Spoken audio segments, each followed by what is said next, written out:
Would banning TikTok save more lives than banning fentanyl?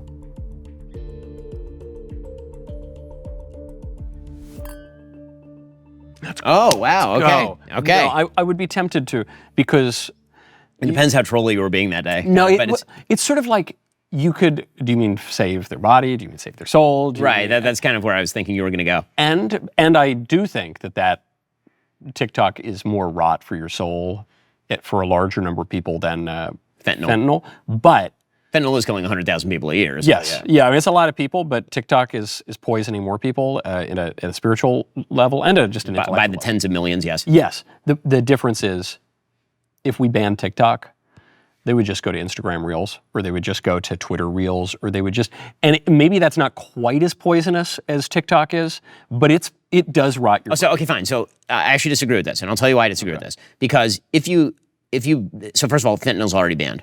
Yes. Right. I mean, it's not as though you can like just go down to your local corner store and pick up fentanyl. So they banned fentanyl already, and so banning fentanyl would not save additional lives at this point because it's already banned. Banning TikTok, actually, there's a delta. So TikTok's algorithm is tremendously good, like very, very good at featuring virality and maximizing for virality, and it's run by the Chinese Communist government. Yeah. And so even if you were to say that, people are going to game the system, they'll go to X or they'll go to Instagram. First of all, Instagram does have better controls, and they're not run by the Chinese government. And two, X is kind of a shit show at this point. So, it's just kind of a lot of everything all over. And you see people who are gaming the system there for sure. There's a lot of bots. There's a lot of foreign governments that are messing around on X. I wrote a whole book about how conservatives need to get on the bandwagon of restricting speech in a proper and civilized way, and it completely went out the window. You were a prophet ahead of your time. I was a prophet ahead of my time. I know. Okay. I know. So and that's an interesting way to read the question, which is banning TikTok would save more lives than banning fentanyl. You say, well, if it saves one additional life, right? Exactly. It's already no delta. Okay, all right, that's fair. That's fair.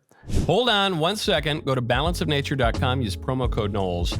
We all know we should be eating more fruits and vegetables, but I want you to be honest with me, you are not getting nearly enough variety. That is where Balance of Nature comes in, because what you put in your body matters. Their whole health system gives you 47 different whole food ingredients, 16 fruits, 15 vegetables, 12 aromatic spices, and 4 fibers. We're talking real ingredients like wild blueberries, kale, turmeric, and psyllium husk. When was the last time you just sat down and gorged yourself on some psyllium husk? It's probably been a while. No artificial additives, no sugar added, just nature doing its job. What I love about Balance of Nature is the convenience. I can be on the road. You take the fruits and veggies capsules with water, chew them, open them up, mix them into powder in your smoothies, your yogurt, sprinkle them on your oatmeal. Fiber and spice blend mixes great into drinks too. These supplements are vegan, kosher certified, and gluten-free. They're terrific. They will help you become a Giga Chad like myself and Mr. Davies. Go to balanceofnature.com. Use promo code Knowles, KNWLAS, for 35% off your first order as a preferred customer. Plus, get a free bottle of fiber and spice. That is balanceofnature.com. Promo code Knowles. With the hire of Isabel Brown, it seems that you may be Christian curious. If so, would you lean Catholic over Protestant? Ooh, very, very good question. Spicy. It's very spicy. I actually know the answer. I don't know if you know the answer to this, but I do know the answer to this. I would be shocked if you had any other answer. Yes. But no, there are some people. Well, I'm not going to give away mine. I'll just let you answer first. It's an obvious answer. I know you think it's an obvious answer. Okay. I understand all of the problems for the obvious, but yes, Catholic. So no, give me a break. Give me a break. That is coke. That is coke. That is total coke. Okay, I'll tell you why. Okay, so in order for me to become a Christian, the central pitch of Christianity to me would be getting rid of all of the rituals, right? I mean, that's like the central pitch, right? You're saying you'd want to mix it up. You got to mix it up. Man. I mean, if I do more ritual than you, right? I'm like as Jewish as it's possible to be, almost. And what that means is that and I've said this before, Catholicism is more similar to Judaism than Protestantism, by far. There's no question, because Catholicism, as I've said to Bishop Barron, backfilled all of the ritual by basically saying faith will save you, not works. But also, it turns out that if you think that is like a practical way of governing, it turns out that you need hierarchy and actual works. And let's give some credence to James here, who says you are justified not by faith alone. You are justified by works, not by faith alone. And so Paul Paul also complements that by writing a lot about faith. But there's a lot of stuff you do. There's a lot of doing 100%. stuff, So it turns out that like the actual practical life of a Catholic is much more similar to the practical life of a Jew than Protestantism. So I guess the question is on what basis? So first of all, let's just acknowledge the obvious. Whichever Christian converts me gets 1,000,000 heaven points, and we all understand this, right? Like this is, and honestly, I'm very flattered by all the people who want to convert me and care enough about my soul that they wish me to be saved. That's really, that's very nice of you. I'm not insulted by it at all. I don't find it a problem. I was at the Napa conference. It was, I don't know if this is Tales at a School or whatever. It's a big Catholic conference. And I was speaking to a room, and some people were saying like, hey, some of our favorite guys, Charlie Kirk, Protestants, Jews, whatever, how close are they? Whatever. I said, well, look, it would be tough for Ben. It would be tough for Ben for a number of reasons. It's like, but that's such a fake answer. Because the thing is, if you converted, you would not just convert because you got sick of doing the wrapping. Filling, exactly. You wouldn't do it because you got sick of Shabbat, Shabbat's actually a very nice ritual to do. It's not because you would have gotten sick of fasting. Right. It's not. You would do it because you would be convinced that the most Jewish thing to be would be Christian. Right. And if you were that's a totally fair argument. Honestly, it's a totally fair argument. And so that's what I was going to say is if you believe that I was going to convert because I was actively attracted by the story of Jesus and his divinity, then I would probably end up Catholic. You have to. Give me that point. I want that point. Okay. If, however, I were to convert because I just got sick of the Jewishness of it, I'd go Protestant because honestly, like, you guys do a lot of stuff, and it's a lot. It's a lot. But you are right, Catholic. Listen, both the Pope and I wear kippahs. You can see the picture of us. His kippah's bigger than mine. Right? That picture was so wholesome. It was this sweet. You're meeting the Pope. You're like, Forrest Gump or something. Yeah, exactly. And you're standing there meeting the Pope. And then you hand him it was a signed White Sox baseball? I'm a White Sox fan, so I had in my collection a signed 2005 World Series baseball. And I said to him, Your Holiness, you're Catholic, I'm Jewish, but the one miracle we can both agree on is the 2005 White Sox winning the World Series. And he laughed. He thought it was funny. It was funny. I presented it to him, and he goes, is it for me? I was like, well, yeah, I mean, I'm not bringing it here just to show it to you. It's not show and tell. Look what I had, Someone said to me, Michael, how is it that your Jewish colleague gets to meet the Pope before the Catholic one does? That definitely. I said, well, the Pope and I have a lot in common. You do.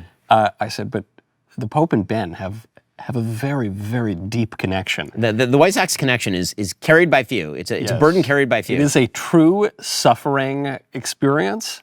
Maybe sanctifying, I don't know. Yeah, that's pretty good. Now, okay, my final point.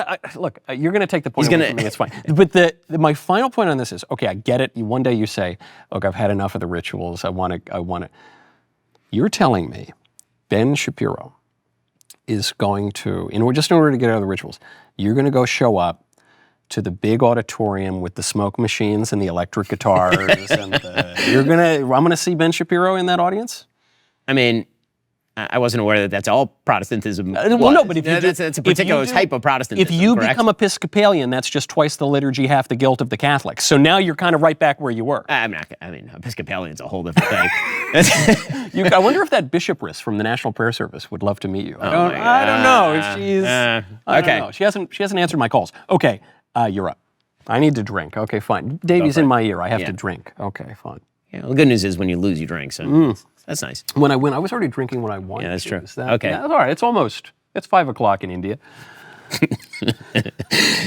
This question will follow a short video prompt. Speaking of.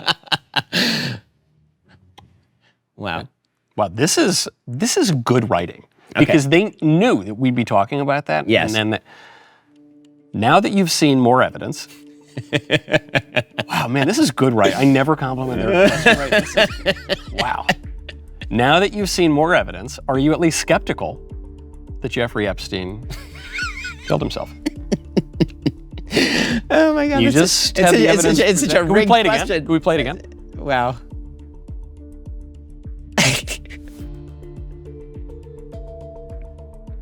Okay. Are you now? I thought Mr. Facts don't care about your feelings. I know. You're asking me not to believe my lies. Okay, ready? Yeah. You are wrongly going to say no. No, you said yes. Ah, man. Yes, because it's a logical conundrum. I don't believe that's a terrible piece of evidence. But I've also set up a paradigm wherein if I see additional evidence of a thing, I have to then change my opinion. So, I think the premise of your question is that we're going to pretend that's actual evidence and not AI of Hillary Clinton. It's better than the video they released. That's for sure. By the way, I mean that would take some serious strength on her part, right? Like does Hillary have that sort of grip strength that she could really go after Jeffrey Epstein that way? Maybe the adrenochrome. Yeah. That's what does it. Yeah, exactly. Did I pronounce that correctly? The CBS report. Okay. Did you see the CBS report on Epstein? Which one? The one that came out like a week or two ago, and it kind of just goes down the list of, okay, we've examined this video evidence, and it's not raw footage. The metadata show it's a screen grab. Also, there's like a cursor in the footage, and it's missing a minute, but it might actually be closer to 3 minutes, and it goes through even beyond the video.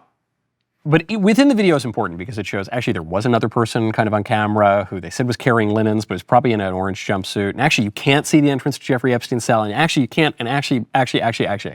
Then it goes through all of the confusions. I don't want to say contradictions, but contradictions in the government's reporting on this. I'm not saying he didn't kill himself necessarily. Mm-hmm. I'm not saying he, is the greatest super spy that's ever lived in the whole history of the world. There is no way we're getting the straight story. Don't you think? I mean, it depends on how you're defining the straight story. Why would they say they're releasing the raw video? Yes. Say the device is reset at midnight like it's 1993. Now, certain government agencies do because stuff from 1993. They literally were storing all government documents in a cave. Yeah, right. No, I get government agencies sometimes are like that. But you had, according to CBS at least, so grain of salt, I guess, they said high government source in Intel says that's not what's going on. The FBI has the full footage without the skip, without the frame reset, without. Come on, it's like, come on, man. 1 or 2 anomalies, I say, whatever, that's the government. It's like, a dozen anomalies. Okay, so again, I said this to Megyn Kelly and she got pissed at me, but the reality is that I'm talking to people whose names people would know. Yes. In the government. Yes. Who looked at all this stuff. So you have to now posit that they are in on it, that they are involved in the cover-up. And knowing the people that I'm talking about, I do not believe that they are in on the cover-up. I don't think President Trump is in on a gigantic cover-up. I certainly think that the most extreme version of this case, which is that Jeffrey Epstein was a Mossad agent who's running child sex trafficking on behalf of Israel. With compromise on Trump. With compromise on Trump, and then Trump is covering it up. I think, first of all, if people are actually articulating that theory, they should have the balls to just say it out loud and see how President Trump takes it from them. Yeah. I notice they like to kind of flirt around the edges of it, but they won't actually say the thing. Dershowitz said that he thinks that Epstein killed himself, but that he was probably aided in the killing of himself. That I find plausible. Yeah. Right, because you did have somebody who was removed from his cell. He had a cellmate. The cellmate was gone. Yeah. He went out. He apparently, according to the CBS report, he went out. He made a phone call, an unsupervised phone call, like hours before he. I mean, I could certainly see a world where Epstein was bribing guards, and you can see why he would kill himself. He was about to spend the rest of his life in prison for raping children, which, as it turns out, is a really, really bad way to spend the rest of your life. Could there be, again, if there were, is every question I have answered? Yeah. No. I have to make a judgment now as to who I think is lying. Yeah.